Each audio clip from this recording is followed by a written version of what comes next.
New York City, late 1941. Afternoon light slants across a nearly empty avenue as a small patriotic parade marches by. A handful of Boy Scouts in ill-fitting uniforms carry a faded American flag. Behind them, a few veterans step in time. A lone flute plays a tune, slightly off-key, its thin notes echoing between brick apartment buildings. On the sidewalk stands a man in a rumpled suit, motionless among the sparse onlookers. Abraham Maslow has stopped on his drive home, compelled by curiosity or perhaps by something deeper. He can hear the distant sound of a radio broadcasting news of troop movements and victory gardens, reminders of the global conflict that has touched every life. A few fallen autumn leaves skitter across the pavement, crunching under the boots of the marchers. As he watches the earnest but humble procession, tears begin to blur his vision. He doesn't wipe them away. In that moment, on a city street shaken by the recent news of Pearl Harbor, Maslow feels a profound ache and a revelation taking shape. The world is at war. People are capable of terrible destruction. Yet here are ordinary citizens parading for hope and unity. We don't understand them, he whispers to himself, thinking of the hatred consuming nations. If humanity's worst evils come from misunderstanding human nature, then perhaps understanding that nature, in its best and fullest form, could be a path to peace. Cars honk impatiently behind him, but Maslow stands rooted, watching the little parade disappear around a corner. In the crisp December air, he makes a quiet vow. The rest of his life must be devoted to discovering a psychology for the peace table, a new understanding of human potential that might help prevent the horrors of war from ever recurring. It is a decision that will shape not only his life, but the direction of psychology itself. He did not arrive at that winter afternoon epiphany by accident. Maslow's road to this moment had been unlikely from the start.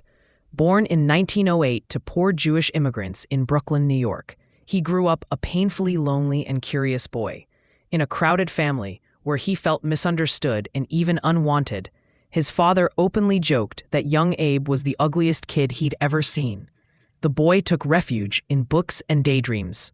Neighborhood children shunned him for his different looks and background, so the library became his sanctuary. There, among rows of books, he discovered worlds of knowledge and imagined friends. By his teens, he had developed an insatiable hunger to study everything, as he once told his perplexed father. For a time, Maslow tried to fulfill his parents' expectations, even enrolling in law school briefly, but the pull of learning for its own sake was too strong. He wanted something bigger, something that could give meaning to his isolation and questioning.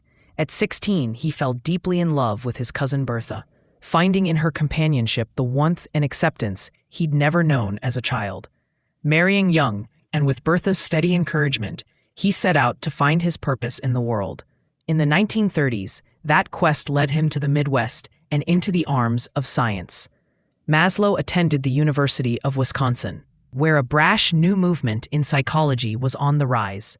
He became enamored with the ideas of behaviorism, the school of thought championed by John B. Watson and others, which promised a rigorous, objective understanding of behavior. For a lonely young man craving order and logic, the simplicity of stimulus and response was intoxicating. In Wisconsin's laboratories, Maslow dutifully ran rat mazes and even studied primates, observing how monkeys established social hierarchies by displays of dominance and submission. Under the guidance of the famed psychologist Harry Harlow, he learned to prize careful experimentation. Science, he believed, could cut through the messiness of life and reveal the basic laws underlying it. By the time he earned his PhD in psychology, Maslow was a firm behaviorist, convinced that environment and conditioning explained much of human behavior. Yet, even as he trained animals and tallied their reactions, a quiet doubt tugged at him, an intuition that there was more to the human mind than reflexes and habits. That doubt grew stronger after Maslow returned to New York City in the late 1930s to begin his academic career. He took a position at Brooklyn College, teaching psychology just miles from his childhood streets. Here, a serendipitous mentorship began to reshape his perspective. Two distinguished scholars on the Brooklyn faculty caught Maslow's attention. anthropologist Ruth Benedict, and Gestalt psychologist Max Wertheimer. They were older, accomplished, and radiated a kind of humane wisdom that fascinated Maslow.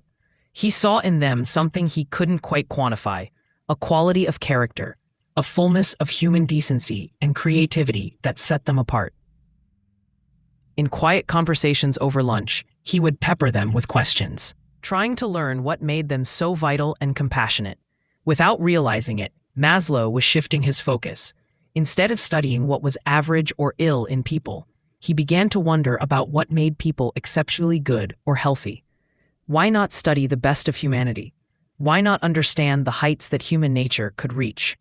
Those musings felt distant from the behaviorist doctrine he had once embraced, but they resonated deeply with his own yearning to find meaning beyond mere mechanics. Around this same time, Maslow experienced two personal upheavals that altered his path. The first was the birth of his children. He and Bertha started a family, and holding his infant daughter in his arms for the first time was, as he later described, a thunderclap. In the tiny, vulnerable face of his newborn, he felt the most profound sense of mystery and love. The tidy formulas of behaviorism suddenly seemed woefully insufficient to explain the richness of this feeling. Anyone who's been a father couldn't be a behaviorist, he would joke later, only half in jest. The second upheaval was a summer in 1938, spent among the Blackfoot people in Alberta, Canada. Maslow had eagerly jumped at an opportunity, arranged by Ruth Benedict, to live on the Blackfoot Reservation and conduct anthropological observations. Immersed in a culture very different from his own, he was struck by the generosity, wisdom, and sense of community he found there, qualities that seemed to flourish despite hardships. On evenings under the vast prairie sky, he listened to tribal elders tell stories and observed ceremonies that bound the community together. He noticed that generosity and courage thrived even amid hardship on the reservation. Meanwhile, in the nearby town, some of the more civilized outsiders behaved selfishly or disdainfully. The irony was not lost on Maslow. This society, that many Americans would label primitive, clearly possessed ethical richness and personal dignity. It dawned on him that a person's personality and values mattered far more than their education or social status. Human nature, he realized, could flourish in unexpected places if given the right conditions. The experience upended some of his assumptions. It taught him that a person's character was not defined by their class or background, and that kindness and honor were not the sole province of any one society. These encounters, the tender wonder of fatherhood and the eye-opening lessons of cross-cultural life, nourished Maslow's growing conviction that psychology needed to look higher and wider. All of these strands of experience wove together on that day in 1941, when Maslow watched the parade of Boy Scouts and aging veterans. As war darkened the globe, many in his field were turning toward pragmatic efforts, testing recruits, treating shell-shocked soldiers, applying psychological tricks to boost morale. Maslow supported these practical needs, but his heart was pulling in a different direction. Standing on the sidewalk with tears on his cheeks, he felt an urgent clarity. What humanity needed, he thought, was a positive understanding of human nature, one that could illuminate not only our capacity for cruelty, but our equal capacity for kindness, creativity, and even nobility. If fear and hatred were born from seeing others as less than human, then a science that highlighted the best in people might act as an antidote. He imagined, in that emotional moment, a kind of peace table after the war, where leaders and scientists would gather to discuss fostering empathy and brotherhood. It was an almost utopian vision, but it was grounded in a simple insight. Psychology had spent decades dissecting mental illness and functional behavior, yet had largely ignored mental health and the heights of human potential. With renewed purpose, Maslow poured himself into research and theory building throughout the 1940s. In academic papers and heartfelt notes to himself, he began sketching a new framework for human motivation. What emerged was an image as simple as it was revolutionary, a hierarchy of human needs. At its base were the fundamental physical requirements without which life itself falters: food, water, sleep, shelter. Just above those, he placed safety and security, the need to feel protected from danger and chaos. Higher up, he identified the social needs for belonging and love, the comfort of friendship, family, and intimacy that nourish the heart. Above that, he saw esteem needs, the desire for respect, achievement, and self-worth. And at the pinnacle, he proposed something he called self-actualization, the fulfillment of one's highest potential to become, as Maslow put it, everything that one is capable of becoming. This hierarchy was often later drawn as a pyramid, a solid triangle of ascending human needs, pointing upward toward that tiny pinnacle of self-actualization.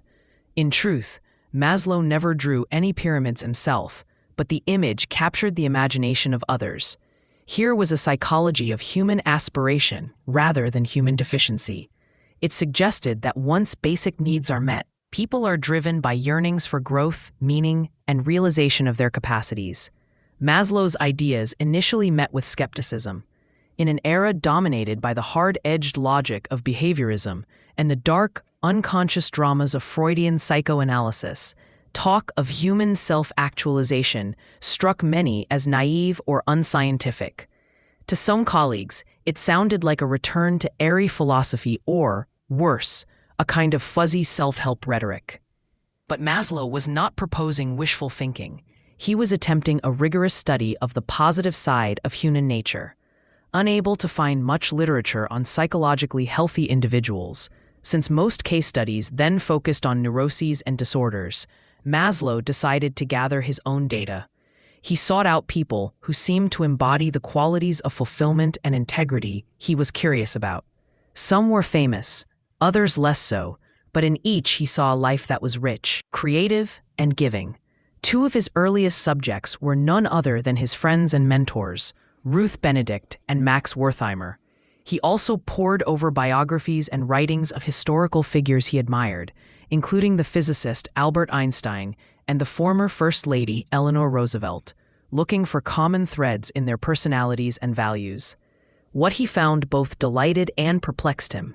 These self-actualizing individuals, as he termed them, did share some striking characteristics. They tended to accept themselves and others as they were, shortcomings and all, while maintaining a sense of wonder about life. They were often creative, not necessarily in the artistic sense, though some were, but in the way they approached problems with open-mindedness and originality. Many spoke of moments of profound joy or awe, what Maslow would later call peak experiences, in which they felt deeply connected to the world. Time seemed to stop, or the boundary between self and others melted away. Importantly, these people were not saints or superheroes. They had flaws and frustrations like anyone, but they had grown, often through personal struggles, into a level of maturity and authenticity that set them apart. They were, in a word, fully human.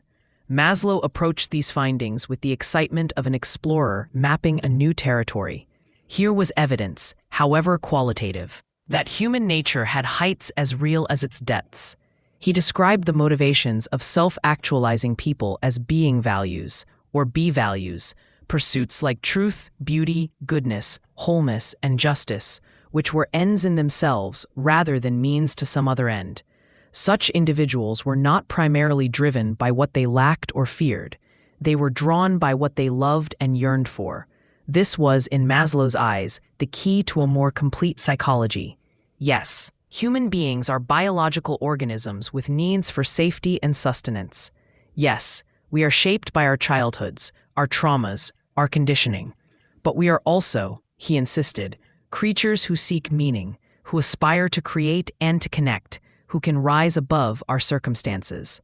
Freedom and personal growth, not just conditioning and instinct, are powerful forces in our lives. By the early 1950s, Abraham Maslow's vision had crystallized into what some were calling a third force in psychology. The first force, the story went, had been Freudian psychoanalysis, with its focus on inner conflicts and unconscious drives. The second force was behaviorism, treating the mind as a black box and focusing only on external behaviors shaped by the environment. Now, alongside colleagues who shared similar humanistic ideals, Maslow helped to usher in a humanistic psychology that aimed to study the whole person and the higher reaches of human nature. He moved to Brandeis University in Massachusetts in 1951, where as a professor and later department chair, he had the freedom to further develop these ideas. Brandeis, a young and progressive institution at the time, became fertile ground for his work. In the classroom, Maslow was a gentle yet passionate figure, often issuing formal lecturing to engage students in discussions about what truly makes life meaningful. He encouraged them to reflect on creativity, love, and ethical values just as seriously as on learning facts and statistics. During these years, Maslow refined his theories and published influential books, including Motivation and Personality, 1954, and Toward a Psychology of Being, 1962. He gained a reputation as a thinker who dared to ask big questions about human purpose and potential.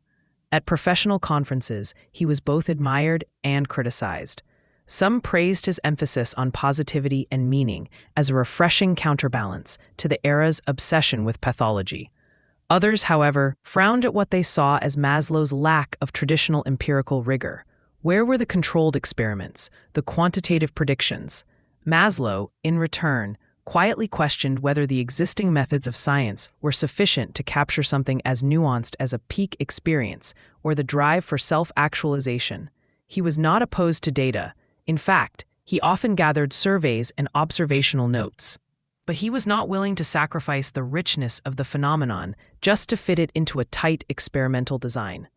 Often he warned his colleagues about the dangers of losing sight of the human for the love of their methods. Psychologists, he felt, could become so enamored with their rats, statistics, and laboratory gadgets that they treated people like objects to be measured rather than beings to be understood. "We've technologized everything," Maslow lamented, observing that some in his profession had fallen in love with neat models and machines, the way a man might obsessively polish his car while ignoring his family. To him, this was a kind of tunnel vision that missed the point.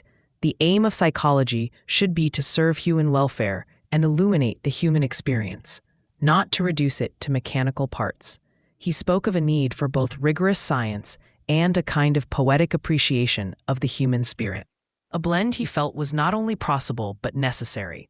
Maslow's work resonated far beyond academia as the 1960s dawned, an era when the culture at large was grappling with questions of freedom, authenticity, and the limits of materialism. The notion of a hierarchy of needs entered the public consciousness. Business managers began to consider that satisfied employees, whose basic needs were met and who felt secure and valued, might be more creative and productive. Educators looked at children's needs for belonging and esteem as keys to effective learning. Even the counterculture, with its interest in self-exploration and spiritual growth, found echoes of its aspirations in Maslow's idea that once basic needs are secured, a person naturally seeks higher fulfillment. Maslow himself watched these developments with cautious optimism. He was pleased that people found his theories useful. Yet he warned against oversimplifying them. The famous pyramid, for example, was never meant to be a rigid step-by-step ladder that applied exactly the same to everyone. It was a general guide, a heuristic. Real humans often pursue multiple needs at once, or return to basic needs even after higher ones have been attained. Life is not as neat as the diagram suggests. In the mid-1960s, Maslow faced a personal challenge that tested the resilience of his own philosophy. At the peak of his career, in 1966, he suffered a severe heart attack.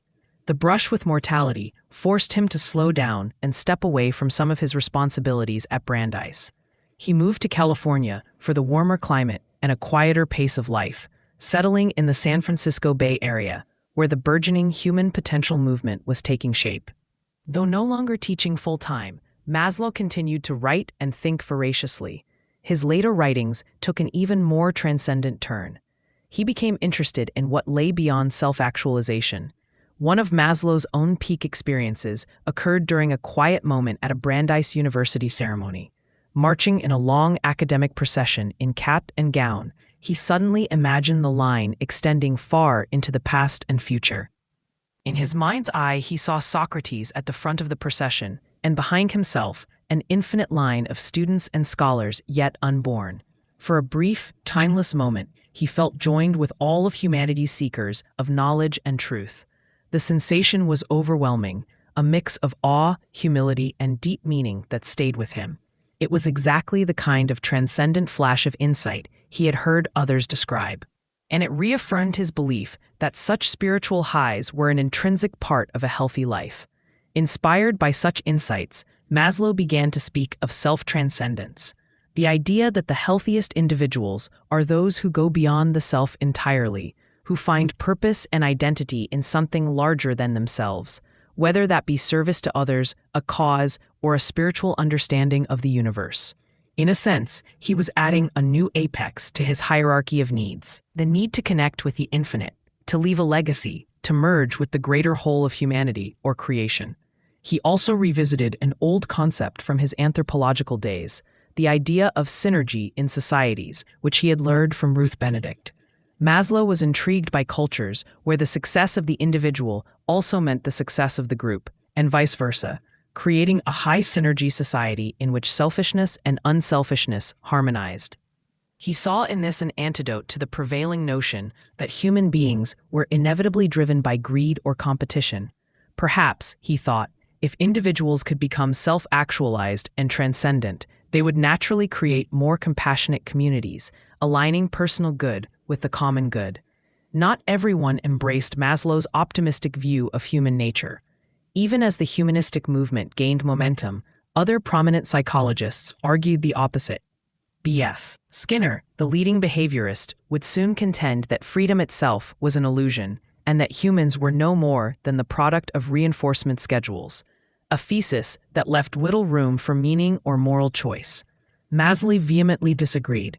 To him, reducing people to programmed machines was not only scientifically incomplete, it was a dangerous philosophy.